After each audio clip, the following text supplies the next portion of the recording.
Selamat pagi Bapak Ibu Saudara sekalian, dimanapun saudara berada. Pastikan bahwa saudara tetap setia kepada Tuhan, tetap bersandar kepada Tuhan, tetap beriman kepada Tuhan. Melalui renungan pada pagi hari ini, saya sangat berharap kita semua boleh dikuatkan, terutama landasan keyakinan keselamatan kita di dalam Yesus Kristus. Kita akan membaca terlebih dahulu satu ayat yang sudah kita kenal. Karena begitu besar kasih Allah akan dunia ini, sehingga ia telah mengaruniakan anaknya yang tunggal, supaya setiap orang yang percaya kepadanya tidak binasa, melainkan beroleh hidup yang kekal. Karena begitu besar kasih Allah akan dunia ini, sehingga ia telah mengaruniakan anaknya yang tunggal, supaya setiap orang yang percaya kepadanya tidak binasa, melainkan beroleh hidup yang kekal. Hari ini kita akan berbicara satu tema yang penting dalam hidup kita, yaitu apa yang Allah lakukan untuk menyelamatkan kita orang-orang berdosa. Kita akan berdoa terlebih dahulu.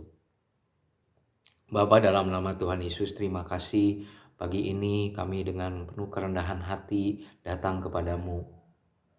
Kami mohon pengampunan daripadamu apabila kami ada salah, kekurangan, kelemahan kami ya Tuhan yang tidak kami sadari. Ampunilah kami memohonkannya di dalam nama Putramu Yesus Kristus yang telah mati di atas kayu salib bagi dosa-dosa kami. Ampunilah kami, layakkan kami untuk menerima kebenaran firman-Mu, menerima kasih-Mu melalui kebenaran ini, sehingga kami boleh bersuka cita karenanya. Biarlah Tuhan kami boleh sungguh-sungguh memberikan perhatian sepenuhnya untuk merenungkan firman Tuhan pada pagi ini. Waktu yang sangat terbatas, tetapi Tuhan yang akan menolong. Terima kasih Tuhan. Mari Roh Kudus memberikan pemahaman kepada kami. Dalam nama Tuhan Yesus. Amin. Saudara-saudara, dari ayat ini kita lihat kalau ditanya apa yang Allah lakukan untuk menyelamatkan kita orang-orang berdosa, atau untuk supaya kita memiliki hidup yang kekal, yaitu kita harus mengingat karena begitu besar kasih Allah. Jadi bukan dari kita awalnya itu, tapi dari kasih Allah. Allah begitu mengasihi dunia ini sehingga ia telah mengaruniakan anaknya yang tunggal. Jadi dikatakan begitu besarnya kasih Allah akan dunia ini sehingga ia telah mengaruniakan anaknya yang tunggal. Jadi sudah lihat pertanyaannya, apakah yang Allah lakukan untuk menyelamatkan kita orang-orang berdosa? Allah mengasihi kita dan kemudian Allah mengaruniakan anaknya yang tunggal. Kita lihat selanjutnya. Allah mendamaikan dunia dengan dirinya. Kembali pertanyaannya, kalau 2 minggu lalu kita bicara tentang apa yang terjadi kalau kita percaya. Hari ini kita bicara soal apa yang Allah kerjakan. Sebab Allah mendamaikan dunia dengan dirinya oleh Kristus dengan tidak memperhitungkan pelanggaran mereka. 2 Korintus 5 ayat 19a. Jadi bagaimana kasih Allah itu dinyatakan? Sebab Allah mendamaikan dunia dengan dirinya oleh Kristus. Oleh Kristus dengan cara tidak memperhitungkan pelanggaran mereka. Saudara, pelanggaran ada pelanggaran kecil, ada pelanggaran besar, ada pelanggaran yang tidak kelihatan, ada dosa yang jelas-jelas nyata, ya. Tetapi dikatakan Allah mendamaikan dunia, mendamaikan saudara dengan saya ketika kita percaya oleh Kristus dengan tidak memperhitungkan pelanggaran mereka. Bagaimana cara memperdamaikannya? Dengan tidak memperhitungkan hutang dosa kita karena Yesus Kristus. Sekarang kita akan melihat lagi apa sih yang dilakukan oleh Allah terhadap kesalahan, terhadap pelanggaran kita, terhadap dosa-dosa kita. Kita akan melihat di dalam ayat berikutnya. Tuhan tidak membalas setimpal dengan kesalahan kita. Kita membaca Mazmur 103 ayat mulai ayat 8 sampai 10. Tuhan adalah penyayang dan pengasih, panjang sabar dan berlimpah kasih setia. Kembali lagi kalau kita lihat di sini mulainya dengan Tuhan. Bukan mulai dari kita penyelamatan itu, tetapi mulainya dari Tuhan. Menyelesaikan dosa itu mulainya bukan dari kita, tapi dari Tuhan. Tuhan adalah penyayang dan pengasih dan panjang sabar berlimpah kasih setia. Ayat 9, tidak selalu ia menuntut dan tidak untuk selama-lamanya ia mendendam. Kesalahan kita kepada Tuhan membuat dia sakit hati. Penyerangan atau perlawanan kita, ketidaktaatan kita kepada Allah, bahkan menyangkal firman-firman-Nya, itu adalah bentuk daripada perlawanan kita kepada Allah. Tetapi dikatakan oleh firman Tuhan, karena sayangnya, karena kasihnya, karena panjang sabarnya dikatakan, maka Tuhan melakukan, paling tidak kita lihat di sini 4 tidak. 1, tidak selalu ia menuntut. Yang kedua, tidak untuk selamanya ia mendendam. Ketiga, tidak dilakukannya kepada kita setimpal dengan dosa kita. Dan keempat, tidak dibalasnya kepada kita setimpal dengan kesalahan kita. Bukankah ini sesuatu yang luar biasa? Dan ini hanya bisa dilakukan oleh Tuhan yang mengasihi kita, oleh Allah yang mengasihi kita. Tidak selalu menuntut, tidak untuk selamanya mendendam, tidak dilakukannya kepada kita setimpal dengan dosa kita, tidak dibalasnya kepada kita setimpal dengan kesalahan kita. Saudara, itulah yang Tuhan lakukan kepada kita. Bagaimana tadi Allah mendamaikan dunia ini dengan dirinya oleh Kristus. Bagaimana cara mendamaikan? Dikatakan dengan tidak memperhitungkan dosa mereka. Dan di sini dikatakan dengan tidak menuntut, dengan tidak mendendam untuk selama-lamanya. Dan kemudian tidak dilakukannya kepada kita setimpal dengan dosa kita. Setiap dosa tentu ada konsekuensinya, ada hukumannya. Sekecil apapun, apalagi yang besar. Yang kelihatan, yang tidak kelihatan, karena Allah itu melihat, maha melihat, maka semua pasti akan seharusnya mendapatkan balasan yang setimpal. Tentu kalau kita berbuat baik, kita mendapat balasan yang setimpal, kita mau. Tetapi ketika kita berdosa, kita salah kepada Tuhan. Saudara, kalau Tuhan membalas perbuatan dosa kita, kalau Tuhan memperhitungkan semua dosa-dosa kita, tidak ada yang selamat. Tapi puji Tuhan, dikatakan oleh firman Tuhan, tidak selalu ia menuntut, tidak untuk selamanya ia mendendam, tidak dilakukannya kepada kita setimpal dengan dosa kita, tidak dibalasnya kepada kita setimpal dengan kesalahan kita. Ayat selanjutnya, dijauhkannya pelanggaran kita. Mazmur 103 ayat 11, tetapi setinggi langit atas bumi, demikian besarnya kasihnya atas orang-orang yang takut akan Dia. Saudara, kembali kita lihat di sini, tetapi setinggi langit atas bumi, demikian besarnya kasih.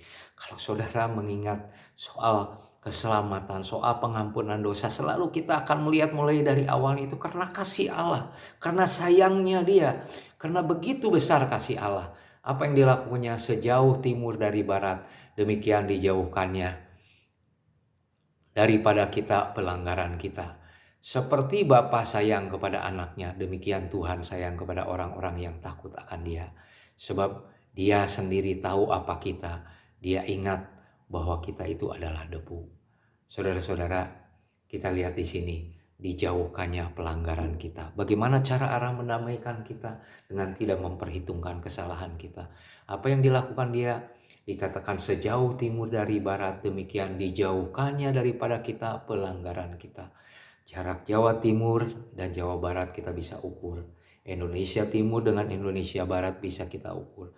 Tapi kalau kita cerita barat ke timur, gak ada batasnya, saudara. Itu Tuhan menjauhkan kesalahan kita. Dengan kata lain, Tuhan melupakannya. Saudara, firman Tuhan mengatakan iblis itu si penuduh.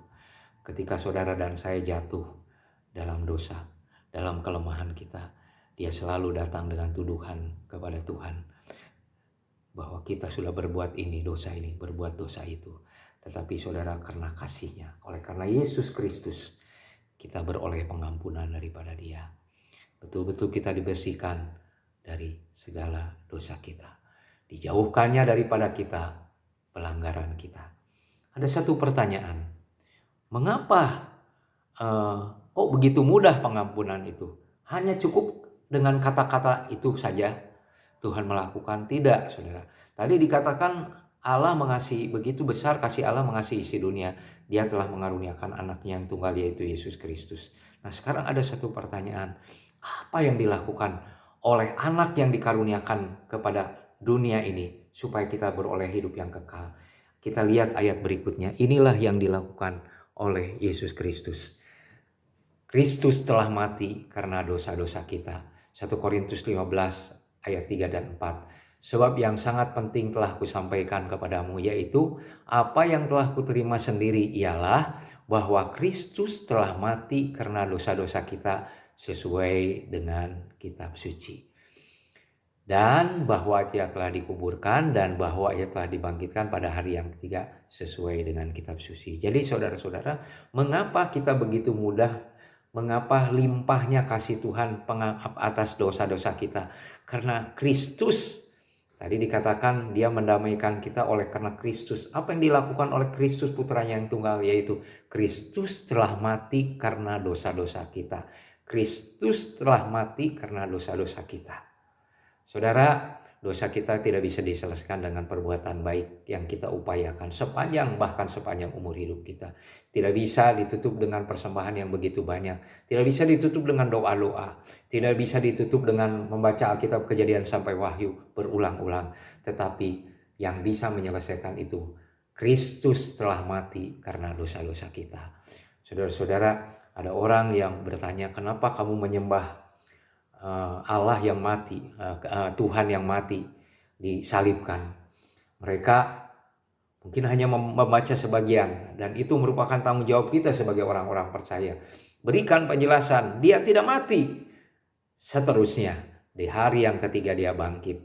Setelah Dia kuburkan, Dia bangkit pada hari yang ketiga, dan sekarang hidup sampai selama-lamanya dan tidak pernah mati-mati lagi. Dia adalah Allah yang kita kenal di dalam nama Yesus Kristus Tuhan kita. Luar biasa ajaib. Jadi Kristus telah mati karena dosa-dosa kita. Kita teruskan lagi. Kristus telah mati untuk kita ketika kita masih berdosa.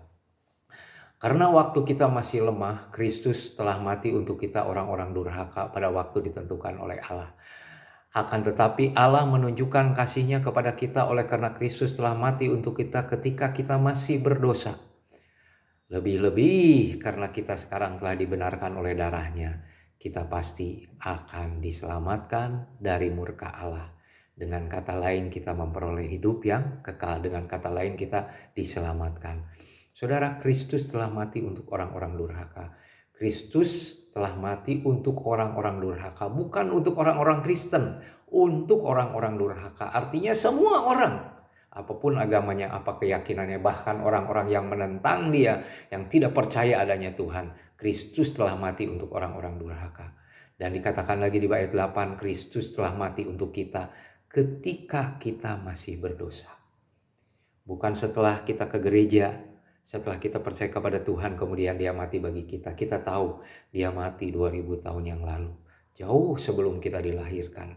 Bahkan setua usia saudara sekarang ini, tetap 2000 tahun yang lalu itu terlalu jauh bagi kita. Tetapi dikatakan Kristus telah mati untuk kita ketika kita masih berdosa. Kristus telah mati untuk orang-orang durhaka, bukan untuk orang yang baik, bukan untuk orang yang layak menerimanya, karena kita semua adalah orang berdosa.